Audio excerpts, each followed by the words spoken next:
Assalamualaikum warahmatullahi wabarakatuh. Perkenalkan, nama saya Yulia Kanggraini, mahasiswi UIN Antasari Banjarmasin, Fakultas Usuluddin dan Humaniora, jurusan Ilmu Al-Quran dan Tafsir. Video ini saya buat untuk memenuhi tugas akhir semester mata kuliah Bahasa Indonesia. Adapun topik yang akan saya bahas kali ini adalah mengenai surat lamaran pekerjaan. Seperti yang kalian ketahui, pada zaman sekarang ini banyak sekali orang yang sedang berlomba-lomba untuk mencari pekerjaan. Dengan saingan yang begitu banyaknya, belum lagi kita harus bersaing dengan beberapa fresh graduate dari lulusan-lulusan orang yang telah berkuliah, maupun juga orang yang telah lulus di baik di SMA, SMK, dan sebagainya. Oke, jadi yang pertama, pernahkah kalian membaca surat lamaran pekerjaan? Pertanyaan yang kedua adalah, apa sih isi dari surat lamaran pekerjaan itu? Dan yang ketiga adalah, bagaimana bahasa yang digunakan untuk menulis surat lamaran pekerjaan? Oke, baiklah, kali ini saya akan membahasnya satu persatu. Oke, yang pertama, jadi kita akan membahas tentang definisi dari surat lamaran pekerjaan terlebih dahulu. Jadi, surat lamaran pekerjaan adalah surat yang berisi permohonan untuk bekerja di suatu lembaga ataupun perusahaan. Jadi, surat lamaran pekerjaan ini dibuat dan dikirimkan oleh seseorang ataupun individu kepada suatu instansi, sehingga surat ini bisa digolong sebagai surat semi resmi.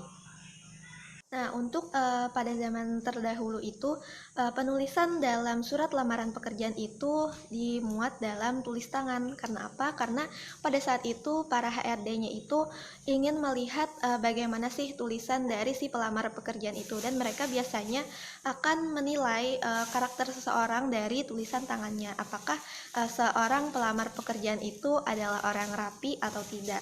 Nah, jadi dapat dilihat dari tulisan tangan si pelamar pekerjaan tadi. Namun dalam seiring perkembangan waktu, pada saat ini surat lamaran pekerjaan udah bisa diketik nah teman-teman. Tapi dalam penulisannya itu kita harus memenuhi sistematika surat lamaran pekerjaan dan menggunakan bahasa Indonesia yang baik dan benar sesuai dengan aturan. Nah teman-teman, jadi ini adalah sebuah contoh dari surat lamaran pekerjaan yang telah saya ambil di suatu website. Nah, jadi yang di atas itu ada tanggal, terus yang kedua sistematikanya itu adalah perihal dan lampiran, terus juga di sana ada alamat suratnya, terus salam pembuka. Nah, di sini salam pembukanya itu tulisannya adalah dengan hormat. Nah, bisa nggak sih kita pakainya salam? Bisa banget teman-teman.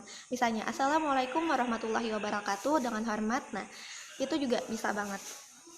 Terus pembuka, terus di bawahnya itu ada isi, penutup, salam penutup, tanda tangan, dan nama pelamar. Nah, di situ kan tulisannya berdasarkan iklan lowongan pekerjaan yang dimuat pada surat kabar Pikiran Rakyat. Nah, ini kondisional ya teman-teman. Kalau kalian misalnya nih dapatnya menemukan pengumuman pembukaan lowongan kerja itu di bagian Instagram, maka kalian sertakannya tulisannya berdasarkan iklan lowongan pekerjaan yang dimuat pada Instagram akun ini. Nah, jadi seperti itu. Dan selanjutnya itu ada nama, tempat tanggal lahir, dan alamat. Jadi di situ ada sedikit data diri kalian, tapi sedikit aja teman-teman, karena untuk data diri selanjutnya itu akan dimuat di bagian CV. Ini dapat dilihat kayak lampiran juga disertakan di sini. Misalnya nih, lampiran ini kan kondisional, tergantung dari penerima pekerjaan itu mencari tergantung permintaan dari perusahaan tadi.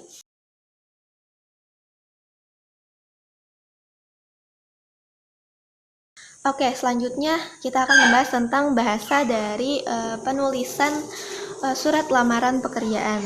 Jadi untuk bahasa yang kita gunakan untuk menulis surat lamaran pekerjaan itu harus baik dan benar. Jadi bahasanya itu harus formal sesuai dengan ejaan yang disempurnakan atau POB, dan selanjutnya bahasanya itu harus santun, menggunakan kata saya bukan aku, dan kemudian menggunakan kata sapaan. seperti bapak atau ibu. Nah, seperti itu. Selanjutnya, bahasa dari surat lamaran pekerjaan ini harus efektif dan efisien atau tidak bertele-tele. Nah, selanjutnya sistematika dalam surat lamaran pekerjaan itu harus lengkap. Jadi semua dari sistematika surat lamaran pekerjaan itu harus ada. Nah, mungkin itu saja dari saya. Bagi kalian yang sedang mencari ataupun melamar pekerjaan, semoga berhasil. Dan saya akhiri dengan kata wabillahi taufiq wal hidayah. Wassalamualaikum warahmatullahi wabarakatuh.